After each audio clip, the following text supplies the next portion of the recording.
Hello ನಮಸ್ಕಾರ. ನಿಮಗೆಲ್ಲರಿಗೂ ನವರಾತ್ರಿ ಹಬ್ಬದ ಹಾರ್ದಿಕ ಶುಭಾಶಯಗಳು. ಇವತ್ತು ಕೂಡ ನಮ್ಮ ಮನೆಯೊಳಗೆ ನಾನು ಕೂಡ ಅಖಂಡ ದೀಪ ಹಚ್ಚಬೇಕಂತ ಅಂದ್ಕೊಂಡೆ. ಸೊ ಹಾಗಾಗಿ ದೀಪ ಒಳಗೆ ಶ್ರೇಷ್ಠ ದೀಪ ಆದರೆ ಮಣ್ಣಿನ ದೀಪ ಅಂತ. ಸೊ ಮಣ್ಣಿನ ದೀಪ ಹೊಸ ತೊಗೊಂಡು ಬಂದು ಒಂದೇ ತರಂಗಿಲ್ರಿ, ತರುವಾಗ 2 ದೀಪನ ತರಬೇಕು. ಸೊ 9 ಕುಂಕುಮ ಬಟ್ಟಿಟ್ಟು 9 ಹೂವು ಏರಿಸಿ ಪೂಜೆ ಮಾಡಿದೆ, ದೀಪ ಅಖಂಡವಾಗಿ ಹಚ್ಚಬೇಕಂತ. ಸೊ ಇವತ್ತು 9 ಮಾತೆ ಒಳಗೆ ಇವತ್ತು ಮೊದಲನೇ ಮಾತೆ ಪೂಜೆ ಅಂದರೆ ಶೈಲಪುತ್ರಿ ಮಾತೆ ಪೂಜೆ.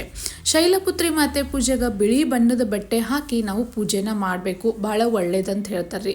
ಸೊ ಅವಳಿಗಾಗಿ ಪ್ರಸಾದ ಅಂತೂ ತುಪ್ಪದಾಗ ಏನಾದರೂ ಮಾಡಿದ್ರೆ ಅದನ್ನು ನಾವು ಪ್ರಸಾದ ಅಂದರೆ ನೈವೇದ್ಯ ಹಿಡಿಬೇಕು. ನಾನು ಇವತ್ತು ಶಿರಾ ಮಾಡೀನಿ ರೀ. ಆ್ಯಕ್ಚುಲಿ ಇದು ದಸರಾ ಹಬ್ಬ ತುಂಬಾ ಸ್ಪೆಷಲ್ ಅದೇ ಅಂತ ಹೇಳತ್ತಾರ ರೀ. ಯಾಕಂದ್ರೆ ಇದು 10 ದಿನ ಬಂದೈತ್ರಿ. 11ನೇ ದಿನ ದಸರಾ ಹಬ್ಬನ ಐತಿ. ಸೊ ನಮ್ಮ ಲೈಫ್ ಒಳಗೆ ಇನ್ನೊಂದ್ಸಲ ಈ ಥರ ಹಬ್ಬನ ಬರಂಗಿಲ್ಲ. ಆ್ಯಕ್ಚುಲಿ 385 ಇಯರ್ಸ್ ಆದಮೇಲೆ ಈ ಹಬ್ಬನ ಬಂದೈತಿ. ಹಾಗಾಗಿ ಎಲ್ಲರೂ ಚೆಂದಂಗೆ ಸೆಲೆಬ್ರೇಟ್ ಮಾಡೋಣ. ಎಲ್ಲರಿಗೂ ಒಳ್ಳೆಯದಾಗಲಿ.